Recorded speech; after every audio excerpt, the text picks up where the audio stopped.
Can you show me the screen? Live na. Can you check on your phone?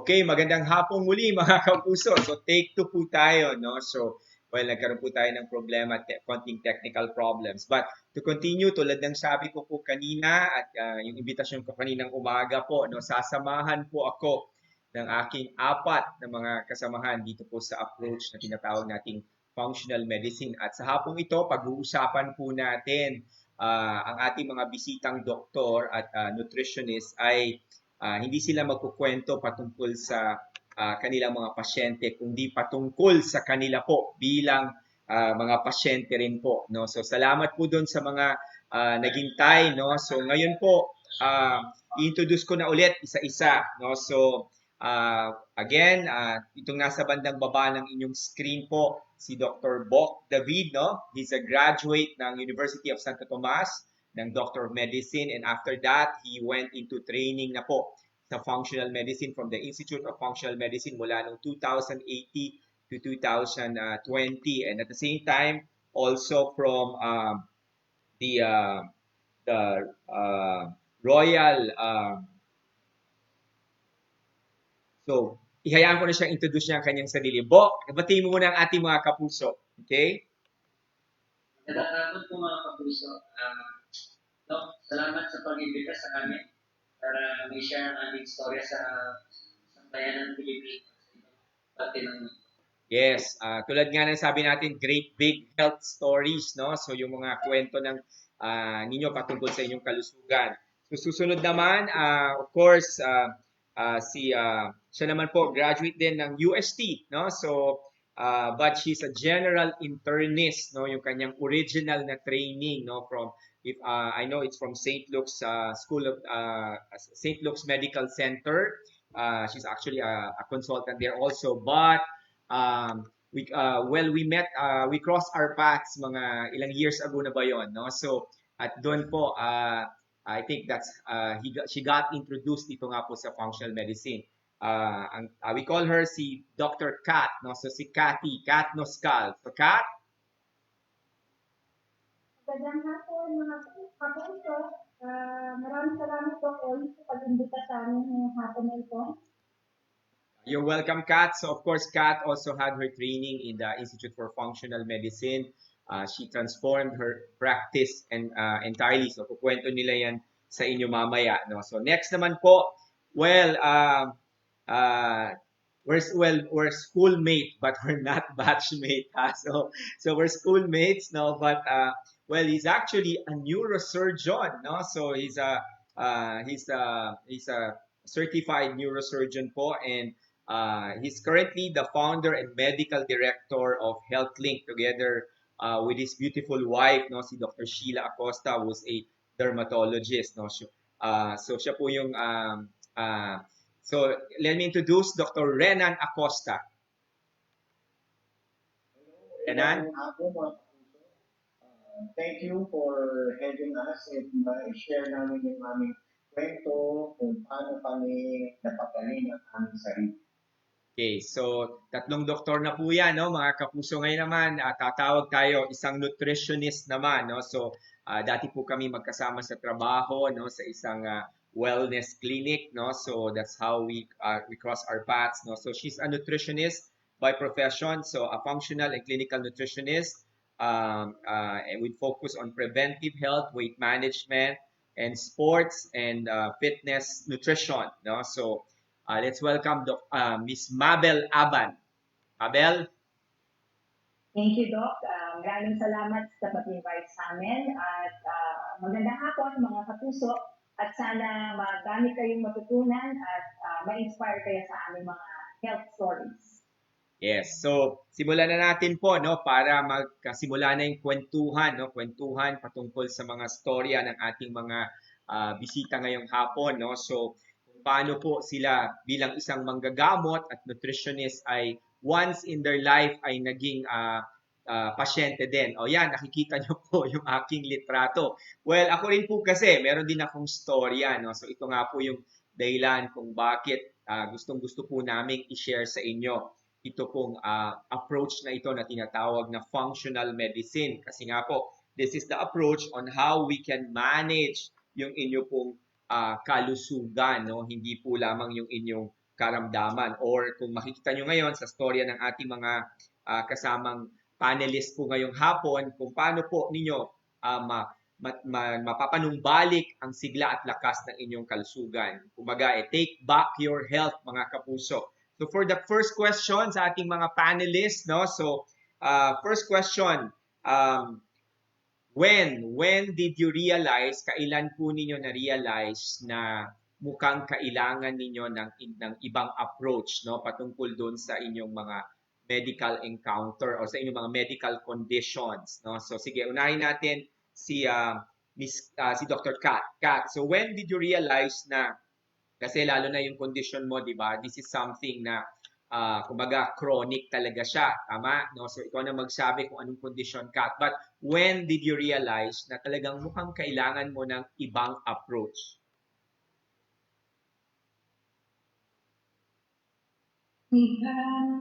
So, noong taong 2016, during my fifth hospital admission, doon po talaga na-realize na mukhang kailangan ko lang maghanap ng ibang paraan para matulungan ko ang aking sarili dahil ako ay na-diagnose ng tinatawag na lupus. So, isa itong autoimmune na sakit.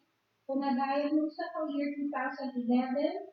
So, I was admitted a total of 5 times from 2011 to 2016. And then, napansin ko kasi na habang tumatagal, napapansin ko parang dumadami ang aking mga simptomas sa kabila ng mga gamutan na aming ginagawa. Every time ma-admit ako, mas malala yung simptomas ko at may mga karagdagan pa. So, noong 2016, napag-isip-isip ko na baka meron pang iba na pwede kong i-incorporate sa current standard of care na baka sakaling matulungan ako na hindi na bumalik itong mga simptomas ko dahil siyempre nakaka-apekto ito sa aking trabaho bilang doktor at nakaka-apekto rin ito sa aking pamilya. So, doon ako medyo talaga gusto ko hindi sila maapektuhan lalo na emotionally and financially. So when is that, Kat, na talagang you finally, like kasi 5 beses, di ba, sabi mo pabalik-balik na labas-pasok ka sa ospital, no? So yan, nakikita niyo po yung litrato ni Dr. Kat, no? Na medyo may kalusugan ka ata dito, Kat, ano? Dahil nga siguro kasi, well, you were given a lot of steroids, am I correct? No? So tama, no? So and of course, yung mga gamot na yon, ilan ba yung gamot mo dati? May pito-pito ka ba noon, Kat? Pito-pito? So, alam mo yung pito-pito? Pito-pitong doktor, pito-pitong sakit, at pito-pitong gamot. So, meron bang, so, ilan ba yung gamot mo noon na talagang, of course, medyo mahal din yung gamot dyan sa condition mo, tama? Yeah.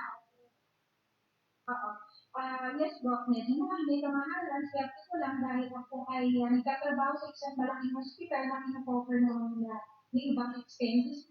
Pero tama ka, Doc, na maraming gamot ang binigay para makontrol. Well, nakakontrol siya temporarily naman at nagpapasalamat ako sa lahat ng doktor ko na tumulong sa akin. Ngunit ang talagang problema ko ay pabalik-balik at nagde-deteriorate. Napansin mo na talagang health ko ay nagde-deteriorate. So, natakas ako nito na magtuloy-tuloy ito.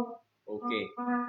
So, naghanap ako ng ibang approach. Okay, sige, babalikan kita, Kat, no? So, puntahan naman natin po si Doc Bok, no? So, Doc Bok, when did you realize? So, si Doc Kat medyo matagal, 2011, 2016, more or less 5 years and 5 hospitalization bago niya na-realize na mukhang kailangan niya ng iba pang approach. Sa'yo, Doc Bok, anong storya mo? No? Medyo kalusugan ka din dito, ah. So, maganda tong litrato mo. Kung nakikita niyo po, mga kapuso, parang ibang tao po itong nakikita niyo dito sa before and after. Ikaw ba talaga to, Bok? No? Doc Bok, ikaw ba talaga yan? So, but then, when did you realize, Doc Bok? Natatawa po si Doc Bok. Natatawa ka ba dun sa iyong itsura dati?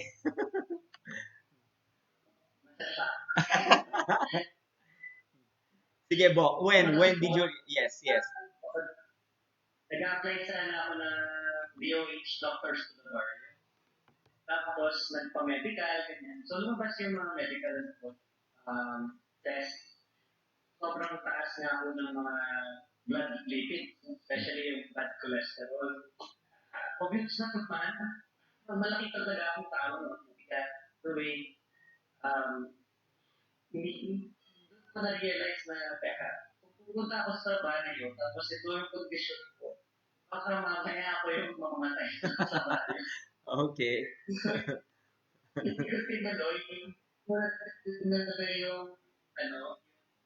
application ko. Inayos ko muna yung certificate ko. So, kaya nga ng ang iba, nare-realize mo medyo too late na. Kasi malaki na akong tao since med school. 5 years din siguro. Tapos doktor ako, hindi ko alam na masama yun. I mean, by the textbook, we know that it's not healthy. Pero in reality, you don't really realize na at that age, pwede ka na magkasakit. So, nung ako na yun, sabi ko, ayusin ko to, exercise, pero sabi ko, mali pa rin ang approach. Pero somehow, na-manage ko may bawas ang timbang. At inulit ko yung mga blood test after 2 years. Bumaba ng kaunti yung bad cholesterol. Kahit payat na ako, pero yung mga cholesterol niya, yung bad cholesterol, mataas pa rin. So, nagtataka ako bakit gano'n. Kasi ang kaalaman lang ko noon bilang doktor, kung kakain kang marami, mag-exercise ka ng marami. Or mas matagal. So, ganun po yung ginawa ko. Yun nga lang, it failed me again. Okay. So, then even losing a lot of like 50 to 60 pounds. Ilang pounds, Bok? Ilang pounds? 50? 50 to 60 po siguro. Ano ba yung pinakamabigat na timbang mo, Bok? Doc Bok? Anong pinakamabigat na timbang mo? 190 pounds. And Tapos 38 yung weight. 38 yung waistline. At anong taas mo, Doc Bok?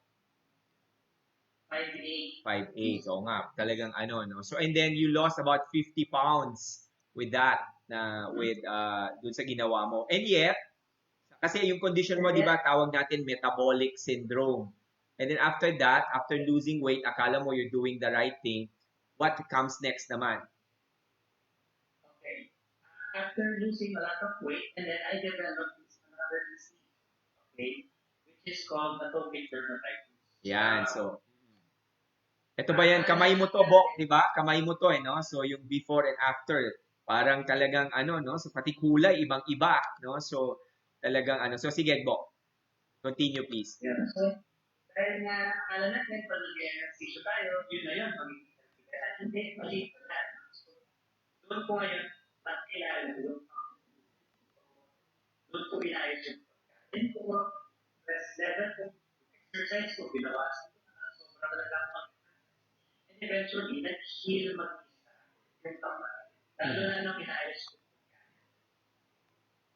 Okay, sige, Bok. Tuloy natin yung kwento. Pinakamalaking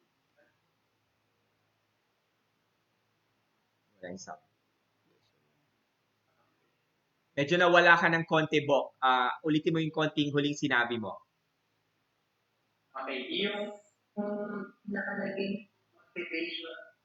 Kasi yung kamay ko, hindi ko na makawakan yung mga instrumento dito sa kalitin. Hindi ko na makawakan yung ibon, kaya mahirap magbugas ng kamay.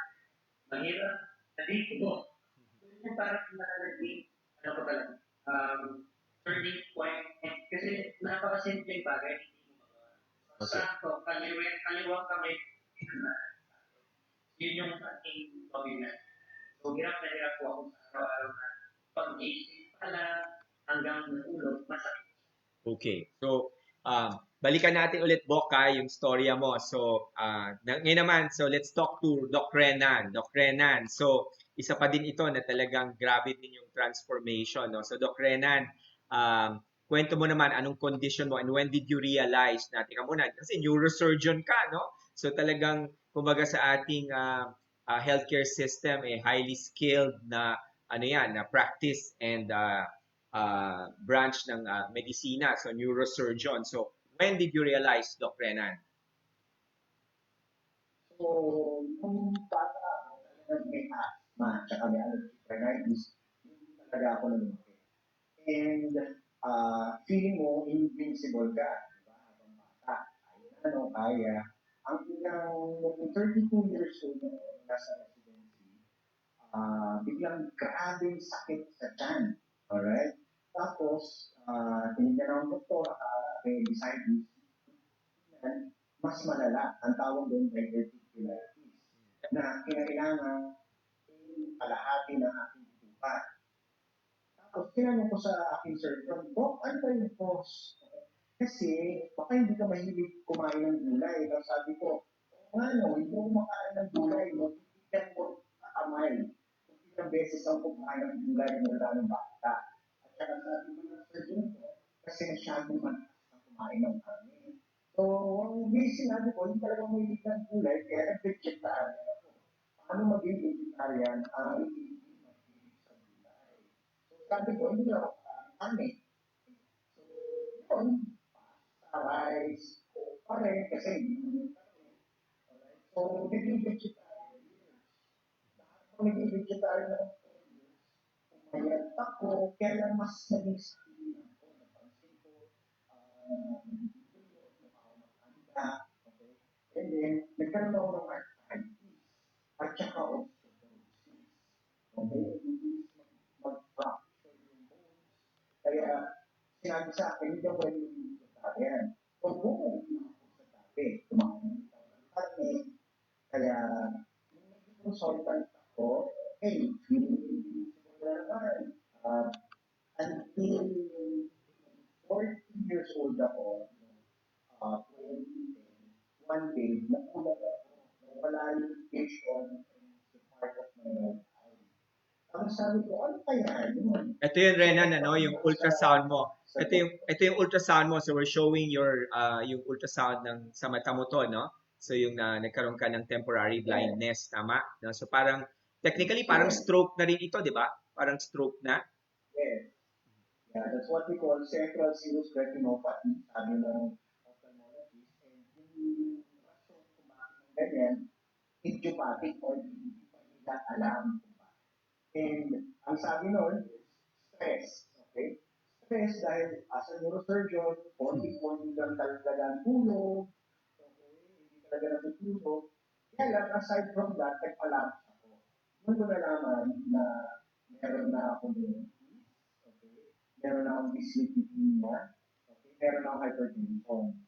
So, kinakailangan ko na mag-glucose. Kailangan ko na sartan, kailangan ko ng inhibitor, at saka aspirin. Kasi alam ko na time ko yung mamatay. So that was 40 years old. Okay? So akala ko, gagaling ako. Okay?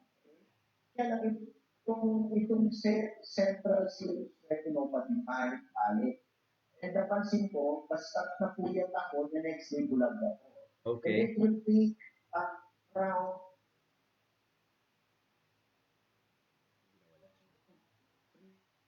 months to recover.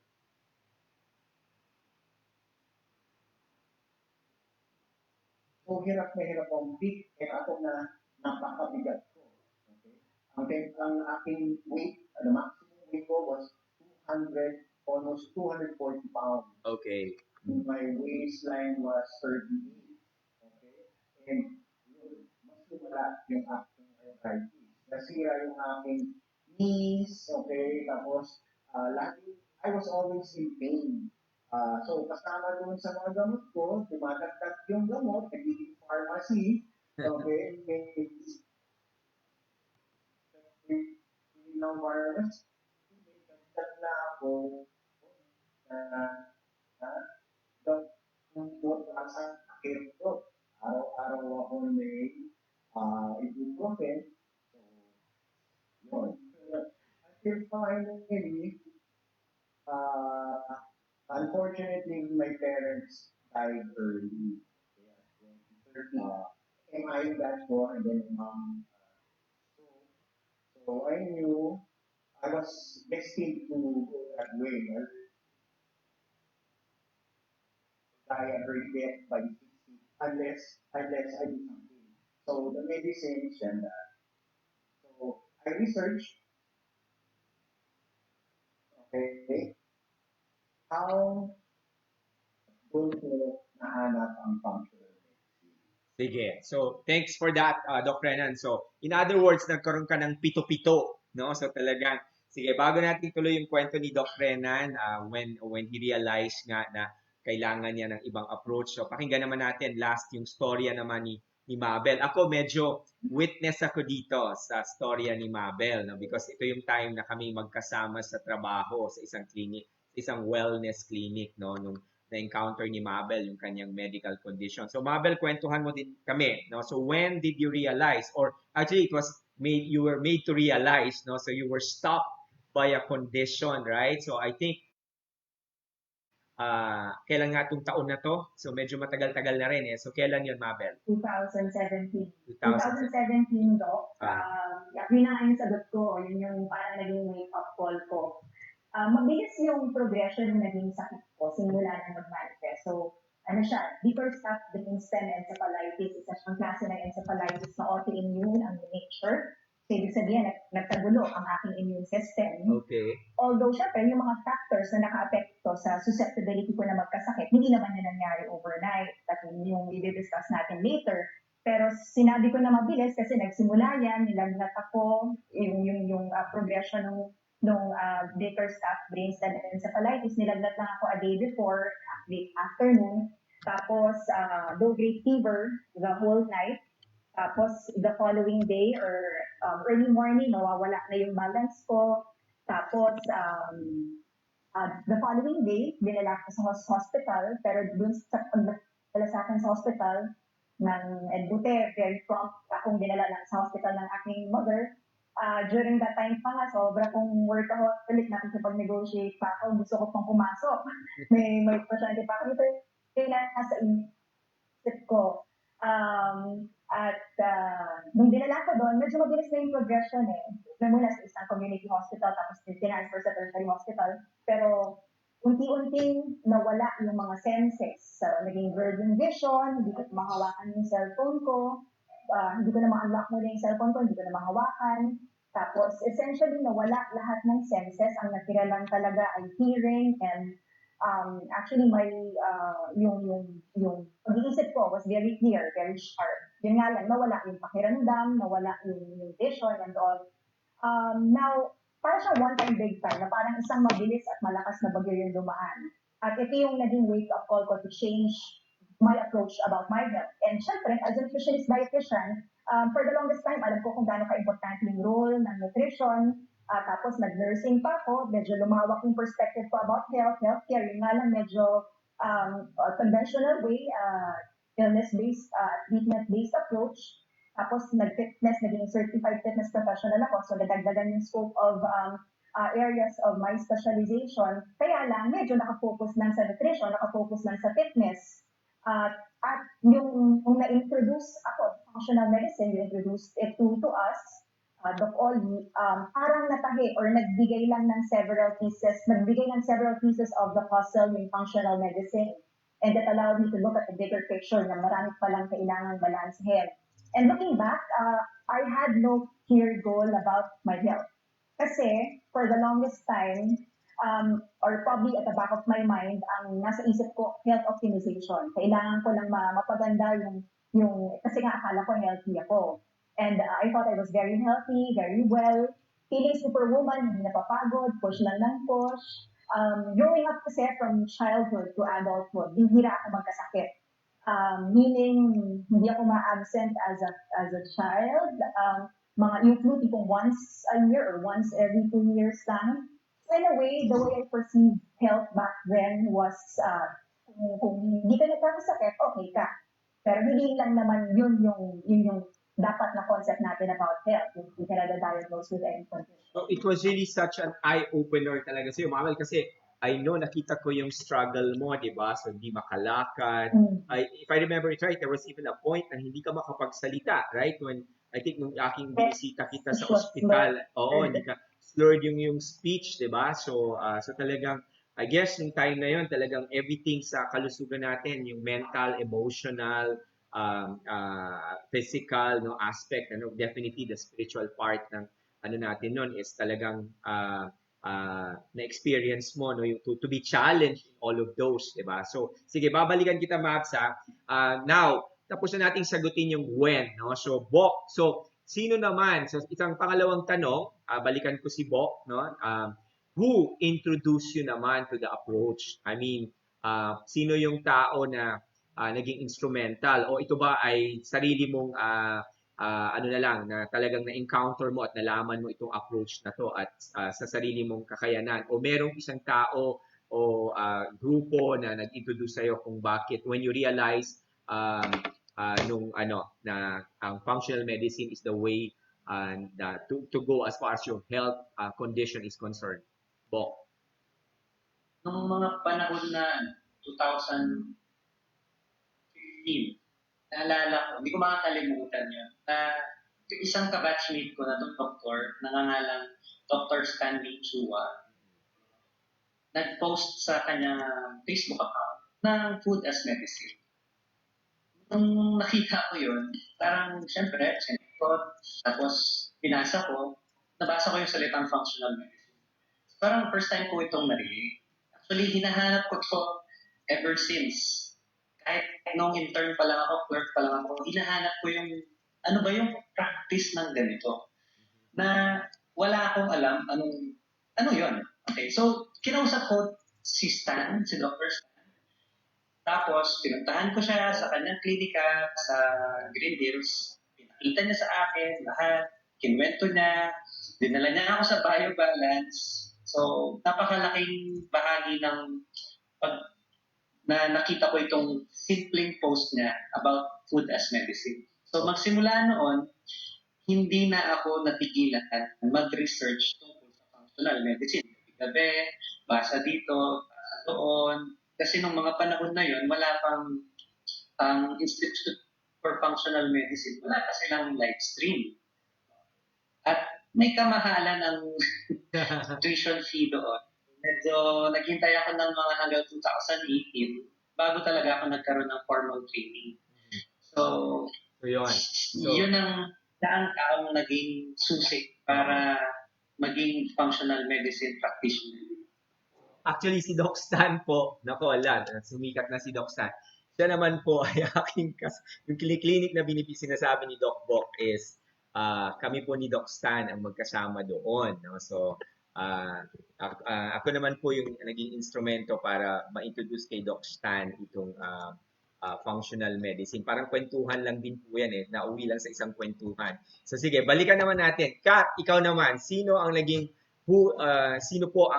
naging instrumento para, kasi ang tagal ng battle mo, no? So 2011 to 2016, so 5 taon labas-pasok ng ospital. So sino ang paano ka na-introduce dito sa approach ng functional medicine? Well, ikaw yun, Doc Oyi. Ay, ako pala. Kaya I will forever be grateful to you. Oo, naalala ko nung ako ay nag-a-apply dun sa isang malaking hospital din dito sa Pilipinas. At doon tayo unang nagkita. Aha. At doon mo unang inintroduce sa akin. So, sobrang nagpapasalamat ako sa iyo, Doc, dahil sa'yo, no, nabuksan yung aking isipan na meron pa palang ibang pwede akong i-incorporate. Oo. So, mula noon, nung nagkakwentuhan tayo at na-share mo sa akin ng functional medicine katulad ni Doc Bok, hindi rin ako tumigil na magbasa hanggang sa nag-train na rin ako formally sa Institute for Functional. Okay, so may nagagawa talaga yung kadaldalan ko pala, no? So sa sobrang kakwento sa kadaldalan ko, so yun, buti naman, no? So, pero hindi, syempre ako'y pinakinggan mo rin, tinanggap mo, no? So hats off to you din, no? So sige, Renan, ikaw naman, paano ka na-introduce dito sa approach na ito? Aside from, sino yung tao na, o ikaw ba, ito'y sarili mo ring research lamang? Yeah. So, yun, it started dun sa tanong, paano ba kumaba ang buhay? Kasi ayoko mamatay na maaga. So, nakita nakita ko na yung mga works nila Jason Fong at saka ni Dr. Mark Hyman sa Cleveland Clinic na ginagamot nila ang diabetes sa pamamagitan ng pagkain. Okay? So, yun low fat, low carb, ketogenic style diet. So, inaral ko to ng gusto. Okay? And then, parang rabbit hole kasi yung functional medicine. Kapag nakita mo na yung functional medicine, nandun na lahat. Hindi lang pala, it starts sa pag-ayos ng pagkain, pagkatapos mo, kailangan mo marami pang maayusin. Yung stress, kailangan ayusin, yung relationships, Nawawala. yung mga toxins, kailangan tanggalin. So lahat ito, natutunan ko. And I finally met you. Okay, so you encouraged me, ninganyo mo ako mag-aral for maging ng functional medicine. Kaya ako nag-enroll and nag-join sa Institute ng Functional Medicine. Salamat, Doc Oyi, and you opened up a lot of learning. Well, yun talaga, small world, no? So, kasi I think I referred a patient to you, kaya na-open up, di ba? So, kasi nga, you being a neurosurgeon, tsaka you created that programa, di ba? So ganun talaga. So, I think there's really a force that is really, para madala natin itong approach na to dito sa Pilipinas, no? So Mabel, ikaw naman, so paano yung, sige, I think, I know the answer already, but, so tulad ng sabi ko, dun sa WHO, hindi lang kung sino nag-introduce sa inyo, but sino din, kasi alam natin na ang functional medicine ay hindi quick fix, no? Mahirap siya, lalo na kung katulad ng mga karamdamang pinagdaanan ninyo, no? So mahirap siyang sundin, mahirap siyang i-implement kung talagang hindi ka desidido. Sino yung mga taong na talagang malaki din ang naitulong sa inyo, not simply on introducing functional medicine, but kung siyang naging instrumento para makaya ninyo at na-implement ninyo yung mga pagbabago o changes na ginawa ninyo sa inyong katawan at sa inyong kalusugan. Mabel, sa'yo, sino? Okay, well, first, syempre kayo, Doc, nag-introduce sa akin sa functional medicine, and during that time, I'm forever grateful to you and your family. Sinuportahan niyo din ako. Of course, malakas ang aking support system, headed by my mother, and of course, nandiyan yung mga family, relatives, friends, past and current colleagues, mga bosses, batchmates, even yung gym and running community na kasama ko dati, medical and nutritional team ng hospital. So, hindi kasi, iba yung pag-aalaga sa akin during that time. Kumbaga, fully dependent ako. Dahil nga, ang natira lang sa akin is hearing and a clear mind and a sharp mind. I couldn't move, I couldn't see, hindi ako makapagsalita. So, nandyan yung family and friends na nag-take turns para, tumutulong sa mother ko rin na pag-aalaga sa akin. Tapos, meron ding, even family and friends, kumbaga parang nagro-rotate sila para mag-deliver, maghatid sa akin ng mga nutritious home-cooked meals during that time nung nagre-recover ako. So palaging tinatanong nila yung request ko kung ano yung gusto kong kainin. Siyempre, alam ko kung ano yung kailangan, a lot of phytonutrients. Although syempre, I was very well taken care of by the dietary department of the hospital, which is my gym mate then. And when everyone's taking care of you, supporting you, talagang you will want to get better. And syempre, nabanggit mo kanina, Doc, yung even spiritual, yung strong in ang for pinagbutan ko na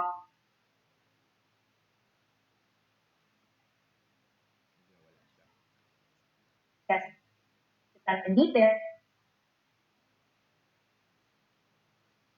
Medyo nawala ka. Quarantine.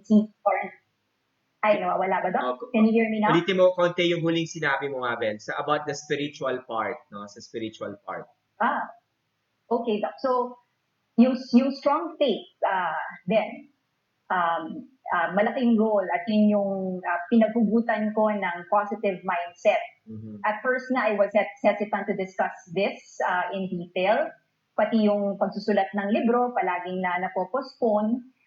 Gusto ko i-share yung experience ko kasi Pero at the back of my mind, palagi, kasi nag-promise ako during one of my kumbaga, quiet prayers during the time when nung nasa ICU ako, na talagang gagawin ko tong advocacy to help people with similar conditions or probably with the same condition, kasi mahirap makahanap din ng yung eksaktong support group na nagkaroon na ng ganung sakit. Ang incidence niya 0.078 in 100,000 people. At the back pa yun, at mas mataas ang incidence. So, I thought na one of the reasons why I was given a second life, a second chance at life.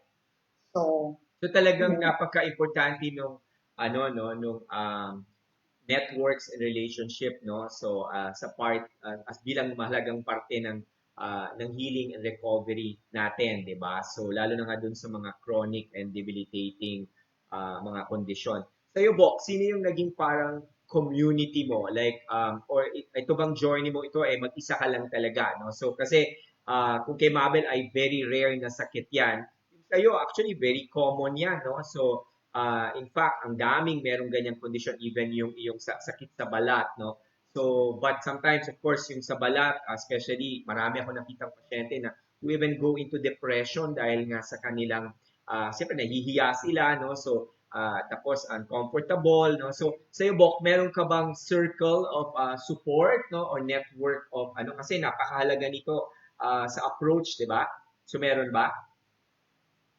Actually, Doc, wala. Mag-isa Okay. lang ako. Kasi, una, siguro yung girlfriend ko na yung pinaka naging support ko. Kasi, yun na yung pinaka malaking bagay na nakatulong sa akin. Kasi, syempre, pag may girlfriend kayo, can to eat out, ganyan. So, I told her that my condition is very sensitive to food. So, we started cooking on our own. Tapos, my parents naman, they eat anything what they want. So, medyo hirap kong i-convince na kainin din nila yung kinakain ko. Kasi medyo naging super restrictive talaga yung food, to the point inalis ko yung rice. Okay. Kailangan ko talagang ayusin to. So, again, not all would like that. And mahirap kasi, again, maswerte si Max kasi nga meron siyang community, family. Laking bagay, sobrang laking bagay. Ito, wala. Parang ang hirap ko nilusutan. Actually, before lockdown to, parang naka-lockdown na ako mag-isa. Pero I think what worked for you, Bok, is the discipline and the determination. And at the same time, of course, kasi nga, mas naintindihan mo na kung how your condition, bakit ka nagkaroon ng condition na yan, or paano mo maitatama yung condition mo, no? So I think the aspect of being engaged and committed and determined, no, to get well is also one thing aside from the community. So mahalaga din na i-highlight natin yun. Kasi tulad nga po ng sabi natin, mga kapuso, this is not a quick fix, no? So hindi po siya quick fix, no? Talagang that's why we say it's a journey towards health and well-being. So sige, so next question naman. So after the when, the who, no, let's go to how. How did you do it? No, so like sa'yo, Kat, 5 years is 5 years from a very conventional approach, no, to going into something na parang yung ibang doktor nga tinatawanan pa pag sinabi mong food as medicine, no? So how did you do it? Ano yung how were you able to really to be able to reach yung condition mo ngayon? So ano ba yung mga mga pinagdaanan mong kaibahan doon sa 5 taon na battle mo na conventional na sabi mo nga palala ka lang ng palala o padami ng padami. So how did you do it, Kat?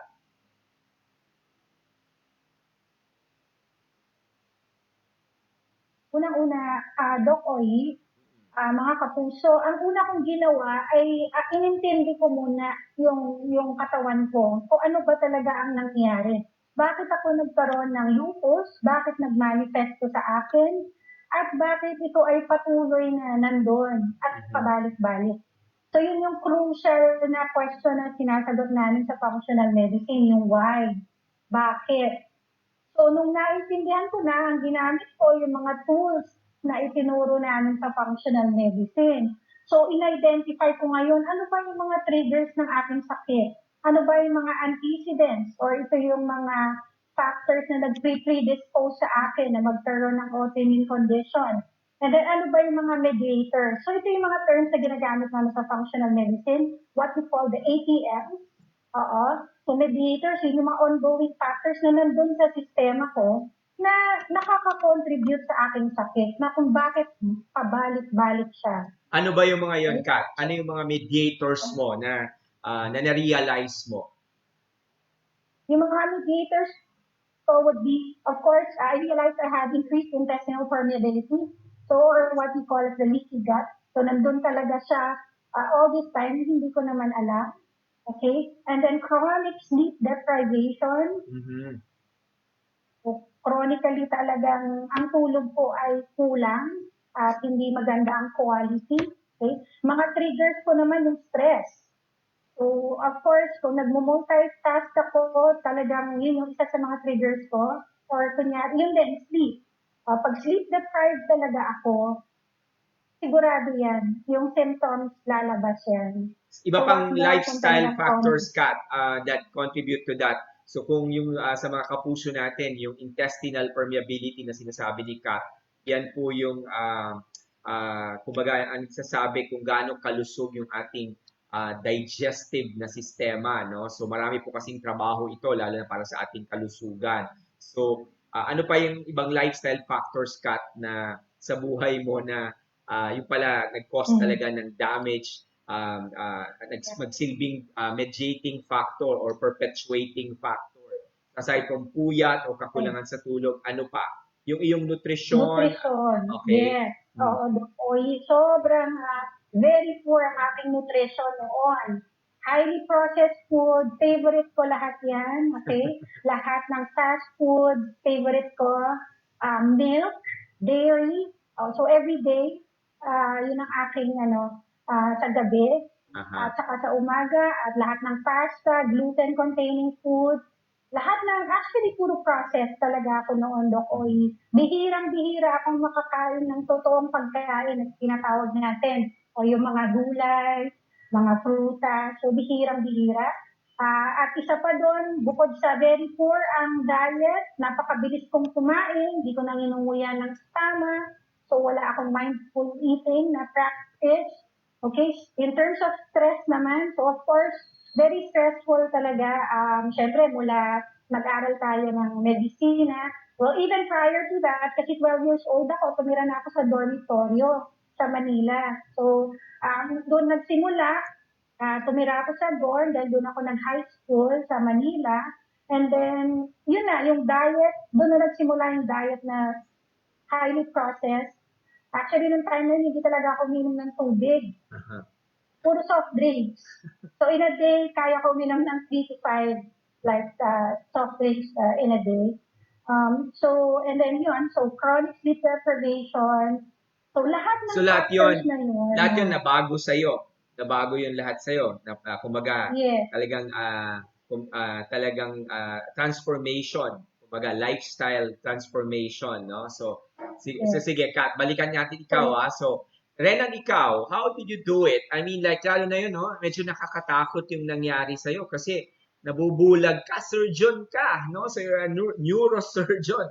The hardest aspeto ng surgery na talagang minsan, naalala ko pa nung training, pag nag-assist ka dyan, iniiwasan namin yan kasi minsan, mahina ang 24 oras ang pag-assist dyan. So, how did you do it? I mean, like, it's something, like, talagang, paano? I don't know, hindi ko ma-imagine, no? So, talagang,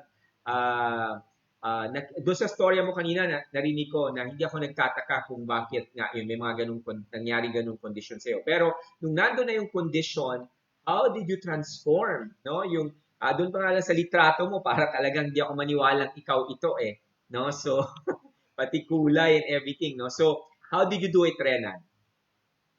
So, hindi ko kasi, parang napagod na ako sa kakainin ng gamot. Okay. Ang vitamins ko lang ano, vitamin C, O, K, E. Ito, hindi doktora, ako lang. I could finish. Bawal ang flagging, ha? sorry. So,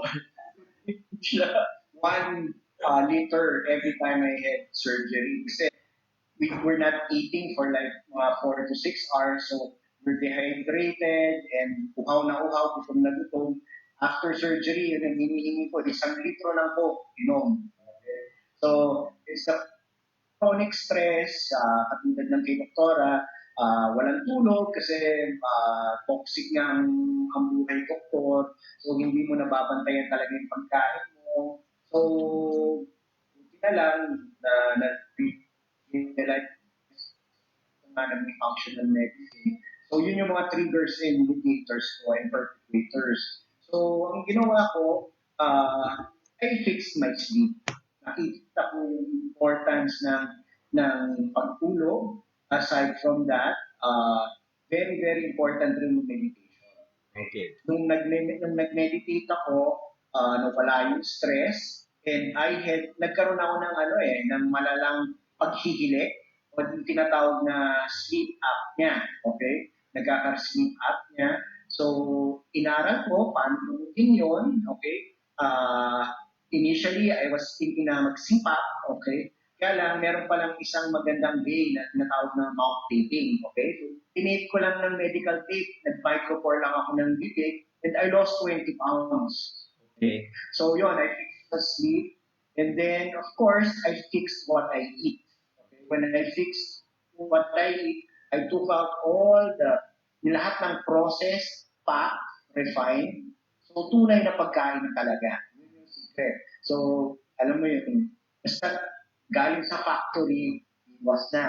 Okay? So, anong hinahanap ko lang, yung galing sa farm, yung galing sa field, o yung na fish. Yun lang, yung 3F. Okay?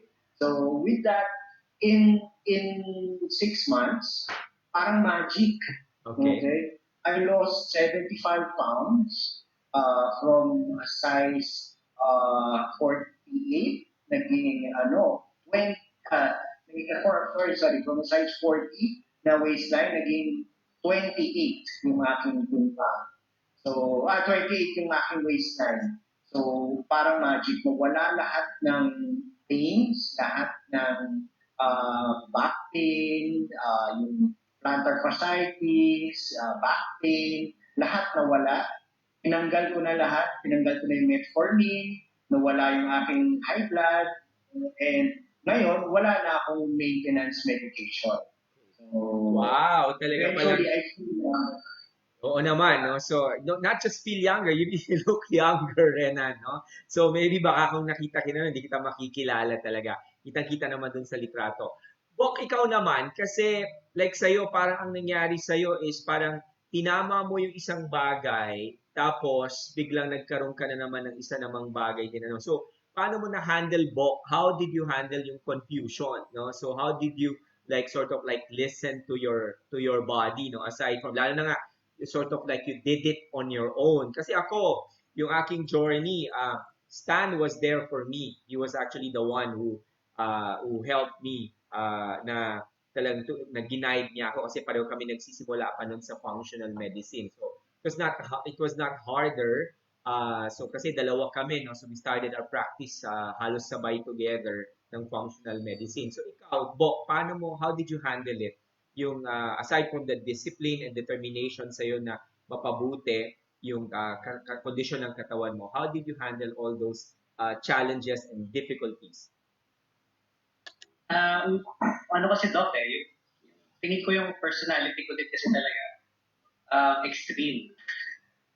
Kung meron akong gustong gawin, gagawin ko talaga. So, kagaya nung gusto kong mag-lose ng weight, talagang in-out ko yung exercise. Talagang I joined a lot of community sports. I trained sa mga gym. Tapos halos wala akong pahinga. Yes, I lost a lot of weight, no, in a matter of 3 months. Yun nga lang, wala akong alam about food. No? So, hindi ganun ang training ko kasi noon. So, apparently, while I was doing this excessive physical exertion, no? Nagkaroon ako siguro ng likika, kagaya kay Doc Chan, na dahan-dahan na-deteriorate yung gut cells ko, and then naging sensitibo ako sa mga iba't ibang pagkain. No? Tapos nagkaroon ako ng sensitivity sa mga nuts, seeds. No? Ang alam natin, di ba? Actually, sobrang nakaka-confuse, tama po yung word niyo. Kasi yun yung natutunan ko din sa ating educator, yung nuts and seeds, para bumaba yung mga bad cholesterol. So I again, excessively ate these things. So yun din pala, isa ako sa mga populasyon na tinamaan ng lectins and phytates and maybe arsenic because I don't know kung organic ba yung produce ko. So kinakain ko to, snacks, merienda, gym food, in between na mga clinic hours. So, yun pa ang isang nag-contribute sa akin. So, hinandle ko to. Sobrang litong-lito na ako. Ang pinakamalaking naging bagay dito is gumawa ko ng food journal every day. Okay. At ang pinaka-naging lesson dito ay kung ano yung paulit-ulit kong nakita doon sa journal na yun, yun ang aking tinratong trigger. So, true enough, tinanggal ko yung mga yun, nawala. Okay. Pero hindi ako convinced na sila yon. So, kinain ko ulit. Apparently, hindi agad lumalabas yung reaction. It takes some time, no? Sometimes 5 days, so hindi mo matrace. No? So, until recently na lang na may mga natutunan ako sa ibang tao, sa mga nutritionists, about how to prepare yung mga pagkain. So, nagmamatter din pala kung paano mo ito lutuin, paano mo ito gagamitin, So talagang literally, food became your medicine at the same time, but there was a time also that food actually was the one causing your diseases, no? So lalo nga kung hindi tama or kung yung sangkap noon. So very importante nga yung binanggit mo yung food journaling or yung food diary, di ba? So na parang doon mo makikita talaga, no? So of course, as a nutritionist, Mabel, itong food diary, no, sa iyong practice, talagang isa yan sa instrumentong nagagamit mo, no, para matulungan mo yung iyong mga pasyente. So sa'yo, how did you how did you transition, lalo na may limitasyon ka nga noon sa iyong kondisyon. So aside from sa community mo, ano pa yung mga bagay na naging instrumental para maka-recover ka dun sa napaka-rare na condition at the same time very debilitating na condition mo? Mabel? Wala ata siya. Sige, pabalikan natin si Mabel, no? So, but Kat, sa'yo, aside from knowing yung mga lifestyle factors, ano pa yung mga realization mo that made you realize kung bakit ka nagkaroon ng lupus, yung systemic lupus erythematosus na or yung ating tatawag na autoimmune disease? Ano pa yung mga realization mo na why did you get sick? I mean, bakit ako? I mean, like, ano pa yung mga yon? Okay, aside from the lifestyle factors, Doc Oy, na-discover ko na ako ay meron palang gut dysbiosis na tinatawag.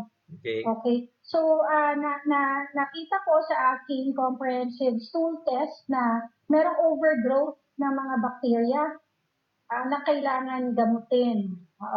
At bukod doon, Doc Oy, nakita ko rin na may mga micronutrients akong kulang sa katawan. Like magnesium, B vitamins. So, yun yung parang pinakakulang ko talaga. At ang very striking talaga sa aking results would be yung aking mitochondrial function. Okay, dun sa energy production. So, nakita ko, Doc Oy, dun sa laboratory na aking pinagawa, na yung Krebs cycle ko, kung saan doon pinoproseso ang pagkain para makaproduce tayo ng energy. Sa bawat cell natin, may mitochondria. Okay, doon napoproseso yung mga carbohydrates, proteins, and fats na ating kinakain. So, napansin doon sa aking result na meron na pala akong mitochondrial dysfunction. Okay. So, isa yun sa talagang malaking factor dahil ang aking chief complaint since 2011 ay fatigue.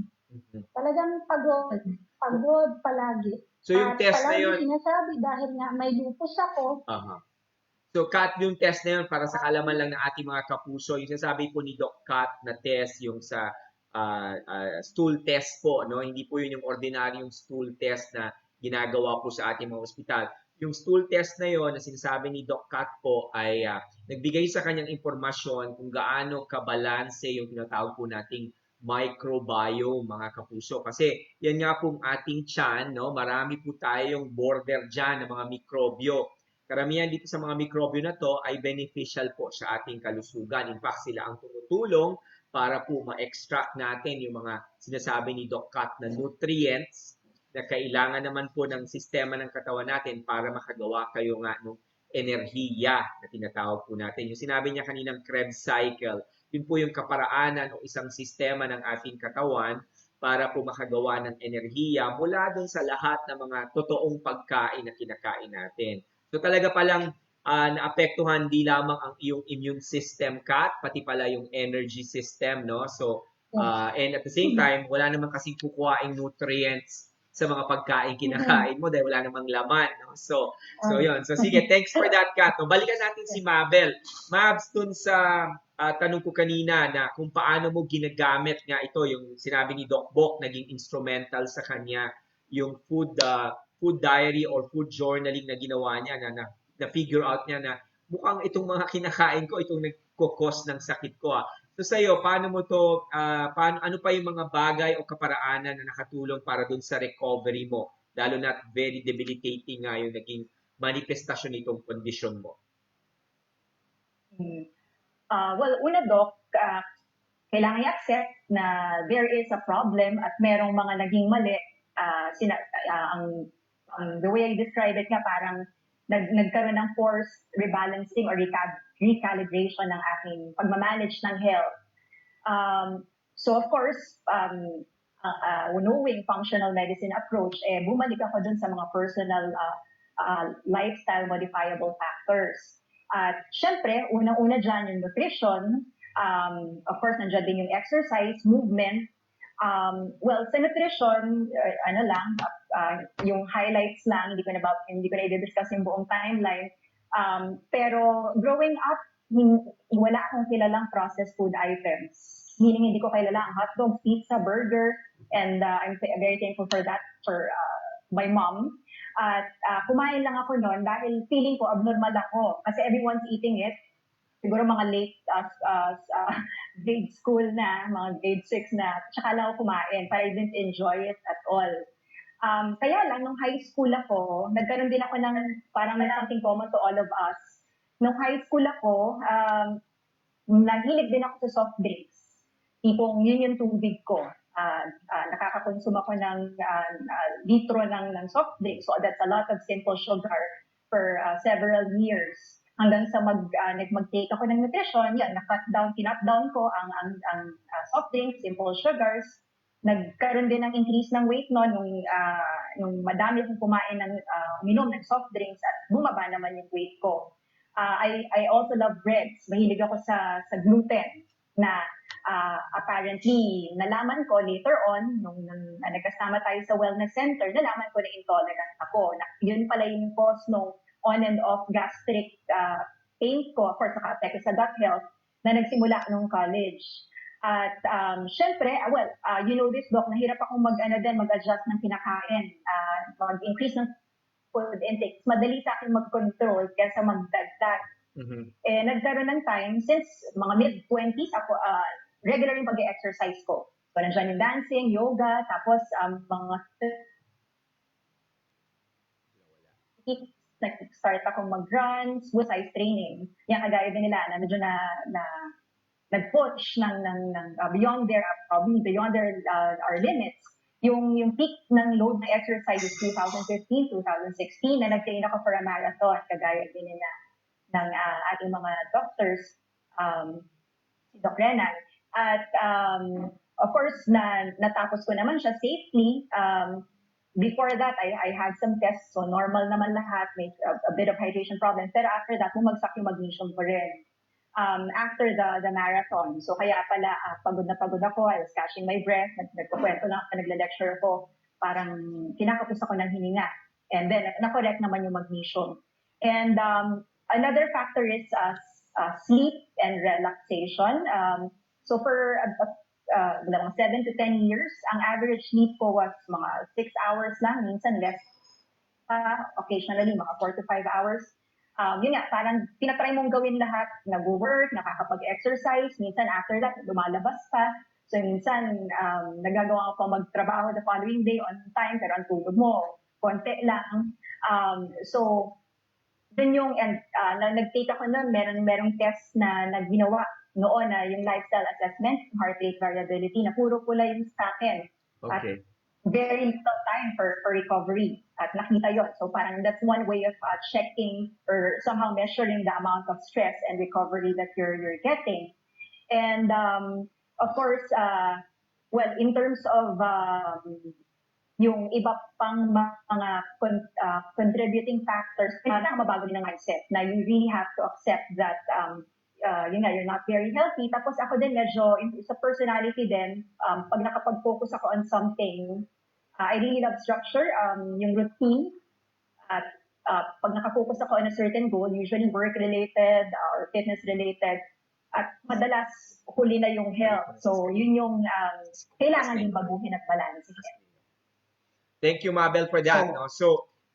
So talagang ibang-iba pala talaga, no? So may mga events from the diagnostics, no? Okay, may mga measurements kayong ginamit, no? So paano nyo na-handle yung yung conflict or yung disagreement? Was there ever a disagreement with sa conventional na mga doctor ninyo, no? So like kasi ako well, tulad nyo, I was very independent then, no? So syempre kahit anong sabi sa akin, I don't just simply accept it, no? So naalala ko noon na talagang tumataas ang blood pressure ko, tapos nagche-chest pain ako. Of course, gusto kong bigyan ng gamot, ayaw ko, no? So sabi ko lang, yes, bibilin ko, pero hindi naman talaga ako, hindi ko naman talaga iniinom, no? So, but kayo, paano yung hinandle, no? Kasi like ako, I remember nung 2012, no? That was the height talaga ng aking kondisyon na talagang wala makapag-explain sa dami ng doktor na pinuntahan ko at sa dami ng test na ginawa ko, no? So talagang lahat ang sabi lang stress ako, alam ko na yon. So sabi ko nga dun sa kasama ko, don't tell me anything na alam ko na. So what is it that hindi what will explain, no? Bakit ako hapong-hapo, bakit ako pagod na pagod at inaantok, kaya tuloy 5 tasa ng kape yung iniinom ko, no? So I never realized also noon nung time na yon na even my mental health was really not functioning very well, no? I was really very irritable, I was always angry, no? So sorry po dun sa mga napagalitan ko, no? So but how did you handle, no? Kasi they're so different sa mga kwento ninyo, ibang-iba no? So how did you handle, lalo na kung may mga doktor na kayo talaga na nagma-manage ng iba't ibang kondisyon nyo? Ikaw, Bo, so how did you handle it? I'm sure you also consulted doctors or colleagues, right? Ang din ko, Doc, din ako pasaway din talaga ako sa mga doctors ko. Pero apparently, nung matutunan ko na yung functional medicine, pero apparently, before I found about functional medicine, tinitake ko yung mga yan na parang candy, antibiotics, mga antacid, mga steroids. Kasi ever since, marami akong acne talaga. And no one told me, even, my doctors, na may kinalaman ito sa pagkain. So, sige, treatment, pills, isotretinoin, etc., limecycline. So, naging problema ito later on. So, ang laking challenge talaga na pinagsisisihan ko actually na pinag-iinom ko yung mga gamot na yun. At pinagsisisihan ko din na naireseta ko din ito sa mga pasyente na hindi ko pinag-isipan ng mabuti. Yun yung pinakamalaking challenge doon. Tapos nung natutunan ko na yung functional medicine, syempre medyo confused pa rin talaga ako. Kasi nga, hindi ko pa ito totally naiintindihan to its fullest. And again, no, we learn every day from ourselves and from our patients. Dumating sa point na nawalan ako ng pag-asa. Bumalik ako sa dermatologist. So, binigyan ngayon ako ng steroid.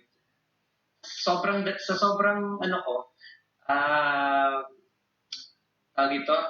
hopeless, tinake ko ito. Okay? Actually, 5 araw lang, 7 araw niya binigay, pero 5 araw ko lang tinake. Sige, gumanda yung kamay, gumanda yung pakiramdam, nawala yung rashes. No? Subalit, after 3 weeks, binalikan ako, mas matindi. Kumalat sa buong katawan ko ngayon, yung eczema. Sa scalp, kabilang kamay, sa braso, sa legs, sa dibdib, buong katawan talaga to. So, dito ko na-realize talaga na hindi. Kailangan tong ayusin ng functional medicine. So, wala na, tuli. Nainom ko na yung steroid, nasira ulit. Tinubuan ako ng amag sa bituka. Lahat ng mga mikrobyo kong mabait na nandoon, namatay sila. So, back to zero ako. Even worse. So, dito actually naging solid yung belief ko doon sa practice. Kasi alam ko na totoo talaga na ang functional medicine lang ang makakapag-reverse ng sakit na ito. And true enough, I'm standing here in front of everybody without these rashes and depression, wala na yan, wala na yung amag, wala na yung mga dermatitis. Merong konti sa kamay pa. No? Pero I can proudly say it is 90% to 95% healed. So, kailangan mo lang talagang bigyan ng panahon, no? Kasi hindi naman din overnight nangyari sa'yo yung mga kondisyon na yan. Di ba? Tulad ng kwento mo nga, yung pinanggalingan mo. So, we just have to really be patient, no? So, our body has its own timeline pagdating sa kanyang healing, no? So sa'yo, Kat, no? Lalo ka na, I'm pretty sure, tulad din sabi mo nga, may pito-pito ka, no? So, lalo no, pag na-hospital ka, minsan, ilan-ilang doktor yan na mag-uusap-usap na, di ba, minsan nakakalito pa kasi yung sinabi ng isa, contradictory dun sa isa. So, how did you handle that one? Nung finally, nung alam mo na yung functional medicine. So, how do you handle the confusion or the conflict? Was there ever a conflict, no? Patungkol dun sa management na gustong gawin ng iyong specialistang doktor versus dun sa gusto mong gawin na napaka-basic lamang, about food lang naman. So, how did you do it, Kat? Well, the first thing that I did, Doc, was, of course, to offer everything to the Lord. Kasi pag sobrang confusing na, at sobra ka ng frustrated, at sobra ka ng desperate, siya lang naman talaga yung tatakbuhan natin. So, you're right, may mga conflicts. So, during my last hospital admission, actually, yung diagnosis sa akin, iba-iba na. So, meron akong lupus, they were considering multiple sclerosis, they were considering neuromyelitis optical spectrum disorder. So, I was seen by a number of doctors then, neurologists, rheumatologists, but they're all my friends naman, and I appreciate everything that they did to me. So, ang nangyari, Doc, nung natutunan ko ng functional medicine at naintindihan ko na mukhang ito talaga ang makakagamot sa akin. So, in-apply ko sa sarili ko. At the same time, ina-update ko rin sila, yung mga doctors ko, about it. And then eventually, so siyempre nung una, hindi nila alam ko ano yun. So, I just kept on sharing and sharing and sharing. Until ngayon naman, some of my doctor friends naman are more open to it, na nagpapasalamat naman ako. So tingin ko, ano lang talaga, I believe in perfect timing in everything. Kasi kung nakilala ko rin ang functional medicine, nung nagsisimula pa lang ang sakit ko, hindi ko rin ito papansinin. Kasi okay na okay pa naman ako. So, yun, Doc. So, that's how I handled the conflict. I just kept on sharing kung ano man ang feedback, okay lang sa akin. Kung hindi man mag-agree, that's okay with me as long as nakapag-share ako. Okay, thanks, Kat. No, ikaw, Renan, about yung kasi from being a neurosurgeon, which is a very skilled and a mechanical, in a way, practice of medicine, right? So, from something na very like meditation, no? A neurosurgeon advocating meditation, breathing, no? So how is this transition? Paano nangyari to? And how did you handle if there was any confusion, no? So from you being a very technical, mechanical, and very skilled doctor practicing neurosurgery. So I went back to the books. Okay. I studied how the brain works, Okay. and why we usually fail. And it has something to do with the prefrontal cortex, yung part ng brain natin na human. And kasi tayo, we are talagang may primitive brain tayo eh. Meron tayong mammalian brain na yun yung nag-ano ng mga cravings. Okay? Kaya usually, majority ng who wants to be healthy, nag-fail. 95 to 98% nag-fail. That's because yung isang nakita ko for me na kulang na ingredient is meditation. Kailangan mong increase yung mind power. Kaya kapag ginagawa mo ito, yung meditation, breath work, the more you will be successful. Kasi pinalalakas mo yung prefrontal cortex that overrides, is your human part ng brain na nag-override doon sa ating mammalian brain o yung wolves. Meron tayo kasi aso sa loob natin kapag may nakita gusto, yun ang tutunin. Okay? Kaya exercise yan. Kasi lagi tayo may comfort zone. Yung comfort zone na yun parang trap eh. Trap. Comfort food, comfort place. Kaya yung na-realize ko, yung magic, nasa labas ng comfort zone. Mas strengthen yung willpower if you do this regular meditation in your breath.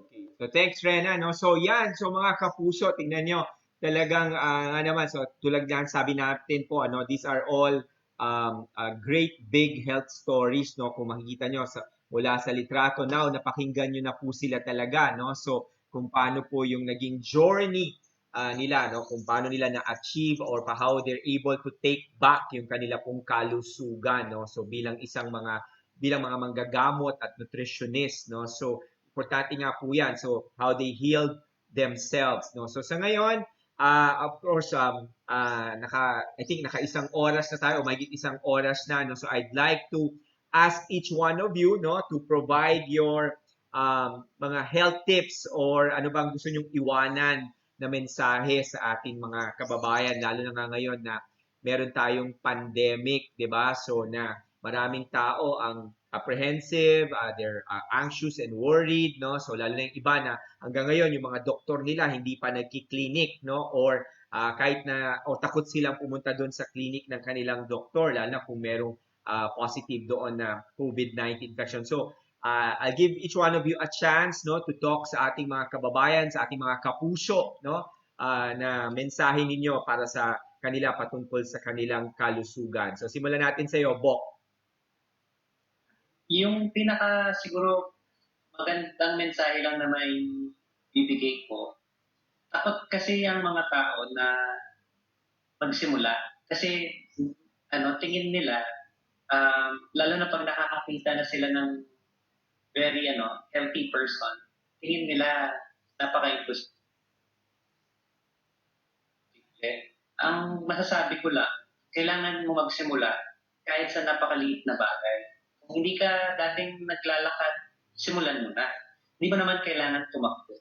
Baby steps hanggang sa ma-achieve mo yung goal mo. Ganoon din sa pagkain. Kasi very, nakaka-intimidate kung tinuturo ko rin minsan sa mga pasyente na kumain ka nito, nagugulat sila. So, simulan nyo din sa pagkain kahit siguro na ilang pirasong broccoli araw-araw. Ganun lang. So small steps, no? Bok, would you like to invite, lalo na sa Pampanga, no? So baka hindi pa masyadong nakakaalam ng iyong practice at ng iyong clinic, yung Healthness Integrative. So give them your contact details para kung gusto nilang kumonsulta sa isang functional medicine doctor. Okay. Pinakamadali mo siguro na ma-contact nyo ako sa aking Facebook. Yung pangalang Doc David, yun lang po. Pero kung meron kayong email, mamaya itatype ko na lang dun sa Yeah, comment naka-ano siya. sa screen ngayon, Bok. Your email is there. They're looking at it, no? So yung ano ba to? Health, hindi ko mabasa. Healthness integrative at gmail.com. That's the email, no? So would you like to tell them about the contact details? Kung merong gusto, lalo sa mga taga Pampanga, either on-site or online consultation sa iyo. So, sige, basahin ko, Bok, ha, from, ayun, healthnessintegrative@gmail.com or yung Instagram mo, doc.bok, tama ba? And sir, Facebook is Bok David. Correct ba yan, Bok? Tama po lahat. Okay, Salamat. so, ano yung mga cases na hina-handle mo, Bok?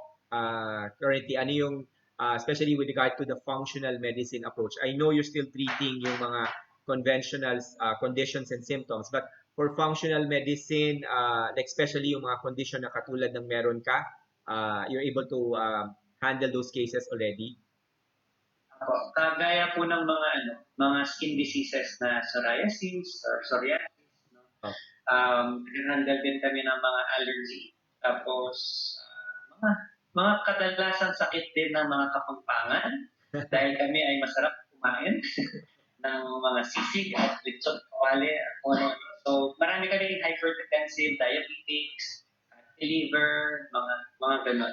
Mga kadalasang sakit talaga ng kahit sino. Okay.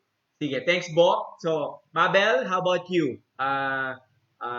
Parting words para sa ating mga kapuso, lalo na coming from a functional nutritionist, functional nutrition perspective, no? So, your message. Ayan. Okay, Doc. Well, I have 3 main messages. So, una, nag-iisa lang yung katawan nyo, mga kapuso. Never take your health for granted. It should come first. Of course, we all have our passions, advocacies. Of course, marami sa atin, kailangan mag-earn for our basic need, for our future. Pero hindi yan magagawa kung wala kayong, kung kapag bumigay yung katawan nyo. So, talagang kailangan alagaan ng katawan at malaki yung role ng tamang nutrisyon, ng pagkain, ng sapat at ng mga pagkain na may maganda yung quality. So, and sa pagaling ko, malaki yung role ng pag-correct ng nutrition, kasama na ng movement, deep breathing exercise, pagkuha ng maayos at sapat na tulog at rest, at mahal magkasakit. Of course, sa recovery ko din, part nung naging manage na kay IVIG, na madaming tao na naging instrumental to that, kung paano naging posible yun, yung pag-administer ng IVIG. And siguraduhin nyo rin with the help of medical professionals like us, functional medicine practitioners, na malusog kayo, that you are really healthy.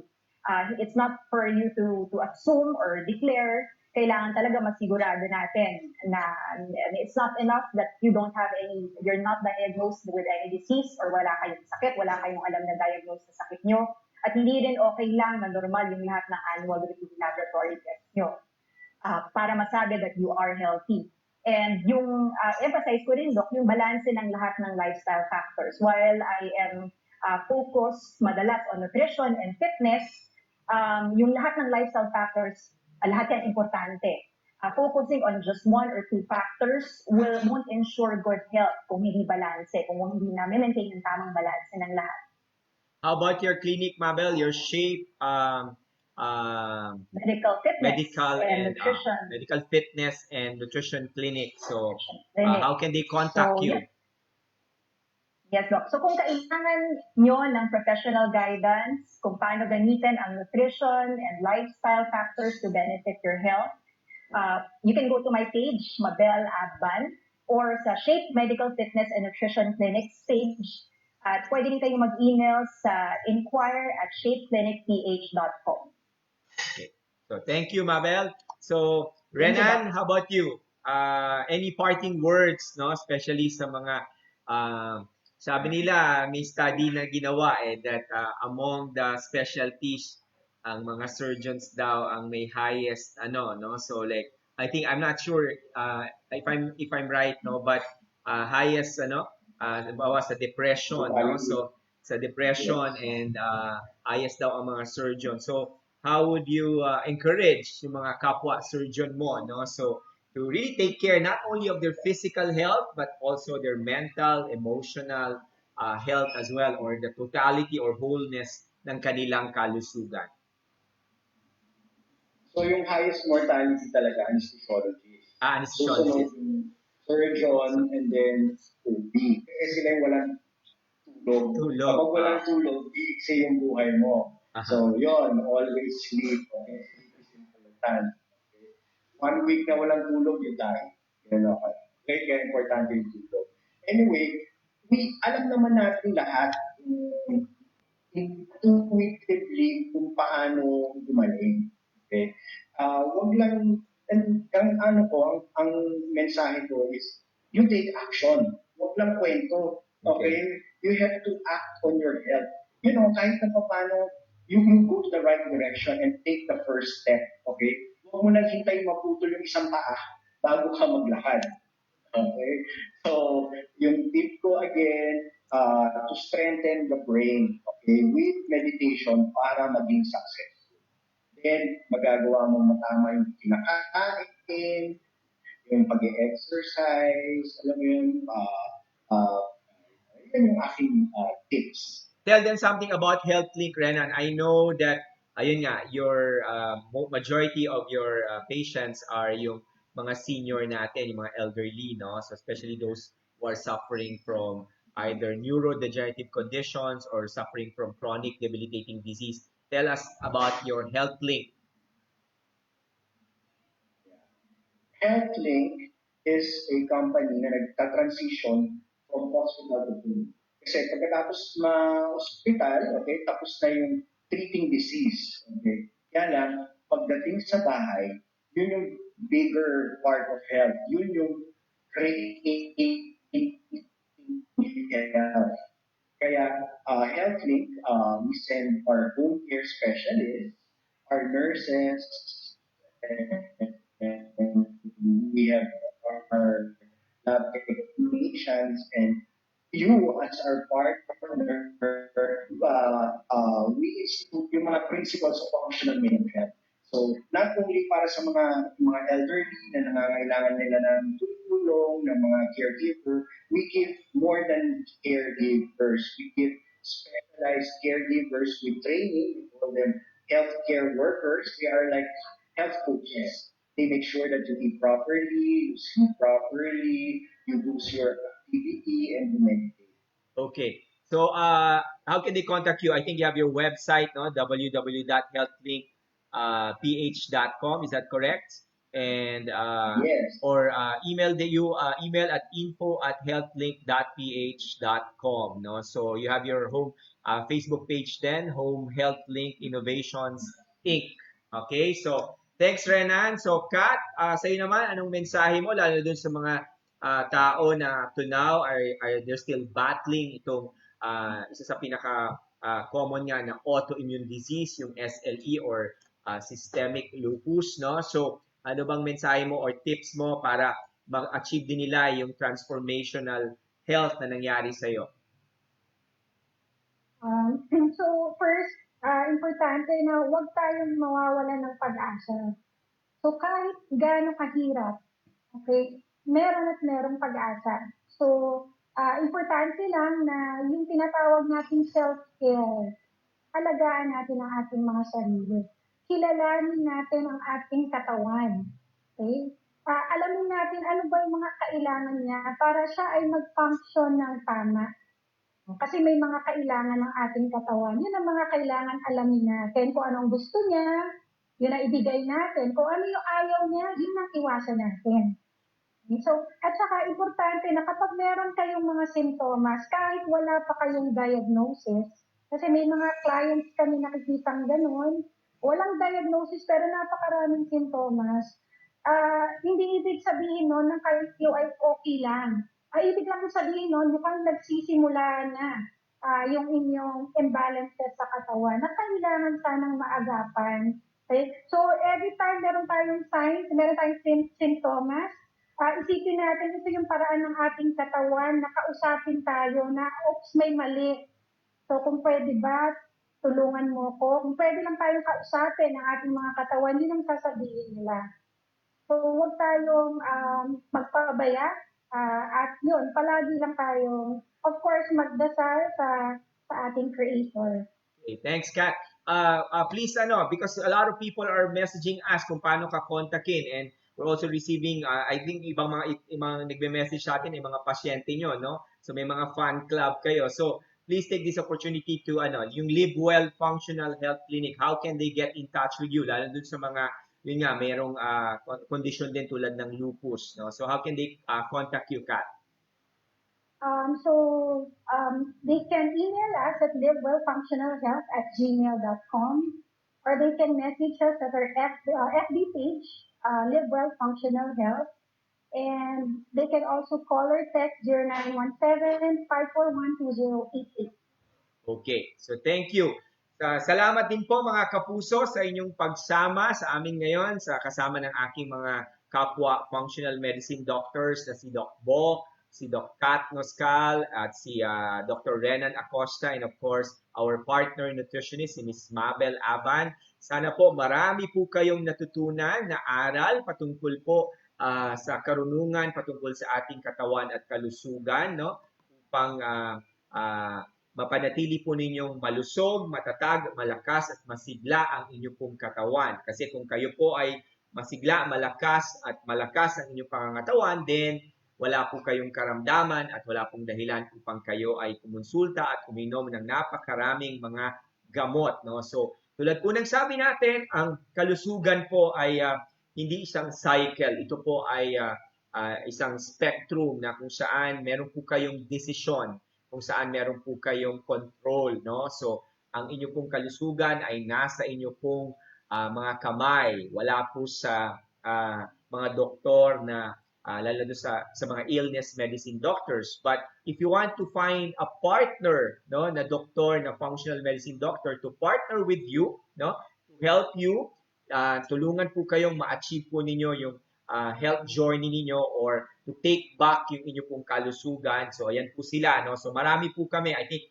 mga 25 na siguro po kami, no? So, meron po kaming maliit na grupo, no, na samahan ng mga doktor at nutritionists na nagtutulungan po kami para maihatid sa inyo itong ganitong klaseng approach. So, maraming salamat po. Salamat din sa ating mga sponsors, no? Tolac Angine, BioBalance, Pure Encapsulations, and Metametrics. And of course, to sa Pinoy MD, Kapuso, no? So sa GMA7 for allowing us to talk about our practice, no? To talk about the stories, the health stories of our good doctors, no? So maraming salamat po sa inyong pagsama sa amin. Ako po si Dr. Oy Valburias ng Pinoy MD, no?